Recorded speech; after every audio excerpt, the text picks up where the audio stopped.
everybody. We have virtual workout number 4 coming at you here today.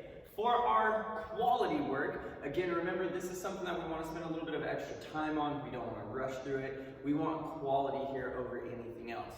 So to get started here today, we're going to go ahead and do a V-up complex. So if you have not done these in classes, they're very difficult. We're going to look for 3 sets of 10 total here. Remember, when we look at this quality work, we're going to go ahead and start at the top. We're going to work our way down one time through, start back up at the top and working our way down again.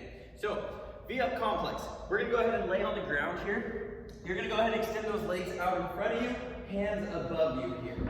With those hands fully extended above you, you're going to go ahead and reach up into the middle with your left foot and right arm. Opposite, right arm, right foot, and then coming up together, reaching up, meeting both hands and feet together. So that complex will comprise of 1 rep, okay? So we're going to go 10 total reps here. We're 10 times through that little complex. So again, you're going to bring that opposite hand to foot on both sides. Then you're going to go ahead and bring both hands and feet together. All right? So that's our V-up complex. We got 3 sets of 10 there.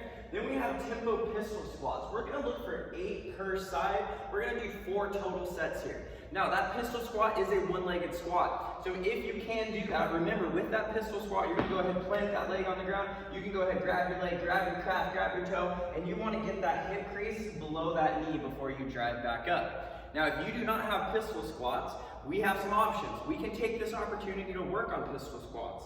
So a great way to do that is to grab a chair or a box or any object that you can sit to and stand up from.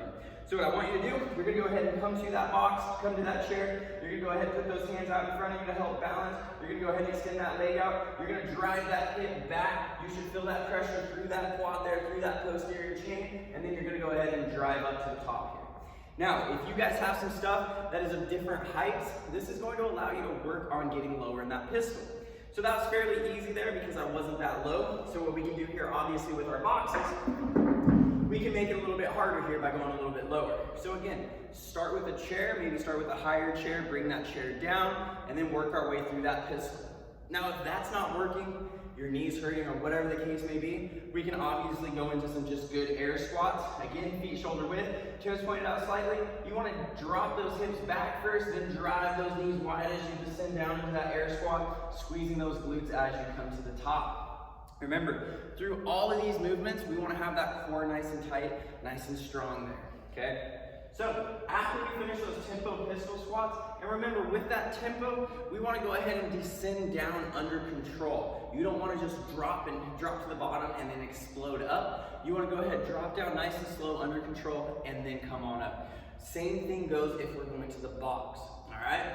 Now after those tempo pistol squats, we're going to move into push-ups. We're going to look at 5 sets of 20 here. So working on that upper body, chest, and shoulders. You're going to go ahead and come down to the ground. We want to keep that nice C-shaped position here, that hollow body, core nice and rigid. You're going to go ahead and keep those elbows close to your body as you descend that chest and thigh to the ground, and then extending up. Now remember, our scaled option is dropping those knees down to the ground.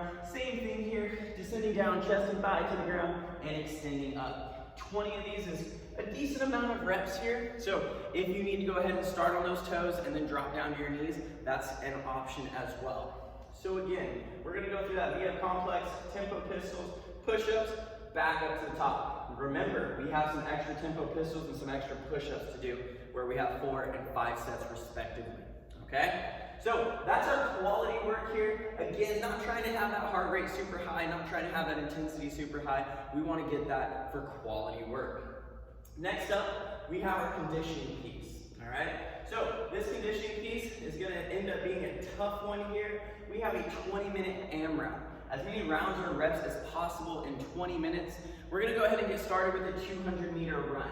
So if you have the ability to drive or get outside your house and get down the street and then come on back, if you know where 200 meters roughly is, if you don't know where 200 meters roughly is, we should be able to knock out 200 meters in about a minute or less, okay? So if you don't know where 200 meters is, what I want you to do is take a warm-up 200-meter run, and by that, I mean I want you to run out 30 seconds. Mark that spot, and that's where you're gonna run to each time. You're gonna turn around, come back, and again, that should roughly be about 200 meters, right? We want you to work for basically about a minute here on this run.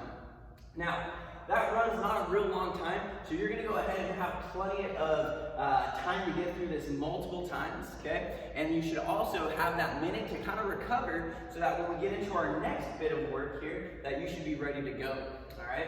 So after that 200-meter run, we're gonna go 15 ab mat sit-ups. Now, if you do not have an ab mat at home, that's completely fine. We're still gonna go ahead and go down to the floor. We're gonna put our feet together and let those feet butterfly out. Remember, we let those feet butterfly out, so we take out our hip flexors and we focus more on our core.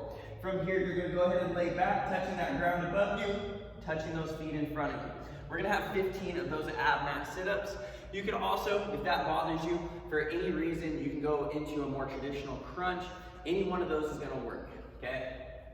After that, we're gonna go right back to our 200-meter run. So again, getting to that spot and coming back. And then from there, we're gonna move into 15 strict handstand push-ups, okay? So those strict handstand push-ups, we wanna go ahead and kick up to the wall, bring our head down, and explode back up. Now, do this on a wall that is gonna be safe for you to do. And again, if you have the skill to do this, all right? So that strict handstand push-up is gonna look something like this.